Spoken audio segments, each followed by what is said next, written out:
This month, we travelled through thousands of years of British history, from Stone Age mammoths to a global empire. Let's take a quick journey back through the 4 time periods we covered and highlight some key events, useful idioms, and memorable facts.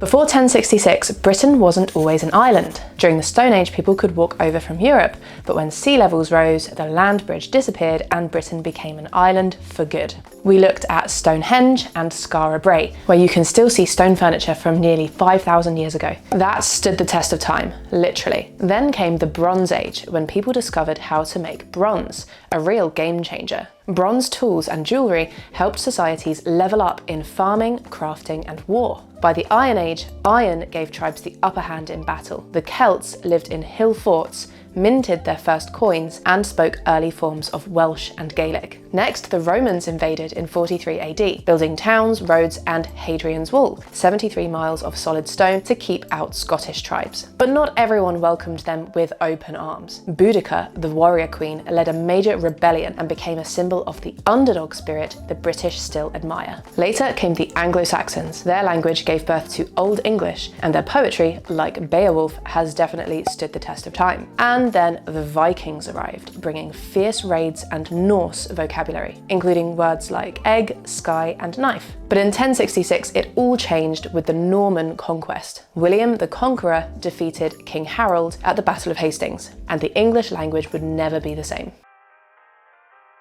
Life in medieval Britain was anything but peaceful. Kings fought wars in Wales, Scotland, Ireland, and abroad, especially against France during the 100 Years' War, which actually lasted 116 years. One famous moment was the Battle of Agincourt in 1415, where Henry V turned the tables and defeated a much larger French army. Back home, society ran on feudalism. The king owned all the land, peasants worked the farms, and most people had no freedom to move. In 1215, King John was forced to sign the Magna Carta, the first major limit on royal power. It didn't create democracy, but it planted the idea that even the king had to follow the law. Later, Parliament began to form, a council that eventually evolved into today's system. Personal command became a thing of the past. And as English slowly replaced French in schools, courts, and government, we saw the rise of Geoffrey Chaucer, whose Canterbury Tales helped English literature step confidently into the spotlight. And then the Black Death struck in 1348, wiping out around 1/3 of the population. It was tragic, but it also shook things up. With fewer workers, peasants began climbing the social ladder. Finally, civil war broke out between 2 royal families, the Lancasters and the Yorks, in the Wars of the Roses. This ended in 1485, when Henry Tudor defeated Richard III and buried the hatchet by marrying Elizabeth of York.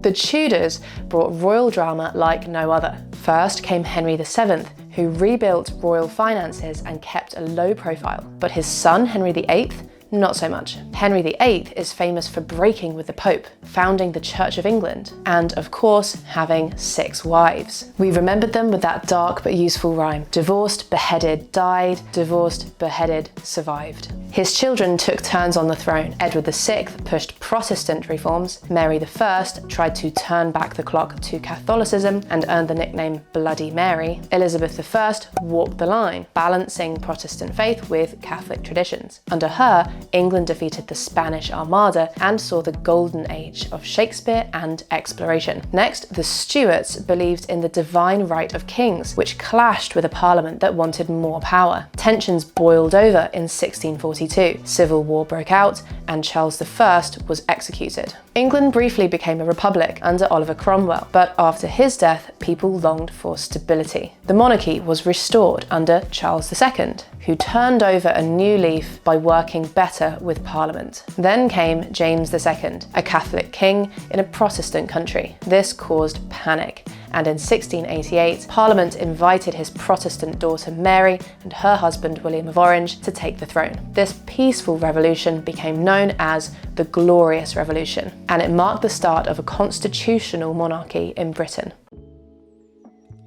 With kings and queens now under parliamentary control, Britain started to make waves globally. The Bill of Rights confirmed Parliament's power, and the Scottish Enlightenment helped Britain earn a reputation for innovation and learning. It was a time of light bulb moments, literally and metaphorically. Then came the Industrial Revolution. Factories, steam engines, coal and steel transformed Britain into the workshop of the world. The phrase "strike while the iron is hot" comes from this time, meaning take your chance before it's gone. Britain built the largest empire in history, and people said the sun never sets on the British Empire. But it wasn't all glory. The slave trade, colonisation, and poor working conditions reveal the darker side of that power. Thankfully, voices like William Wilberforce helped ban the slave trade in 1807 and abolish slavery in the empire by 1833. By the time Queen Victoria came to the throne in 1837, Britain was booming. But life for workers was no walk in the park. Campaigners like the Chartists and the suffragettes pushed for voting rights, and slowly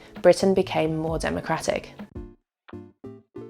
So from prehistoric cave dwellers to parliamentary debates, from Viking raids to steam trains, we've seen how war, invention and power have all shaped the UK and the English language. Now that we've wrapped up this month's journey, take a moment to reflect on how history shapes the world and even the language around us. The stories, struggles and ideas we've explored still echo through British life today.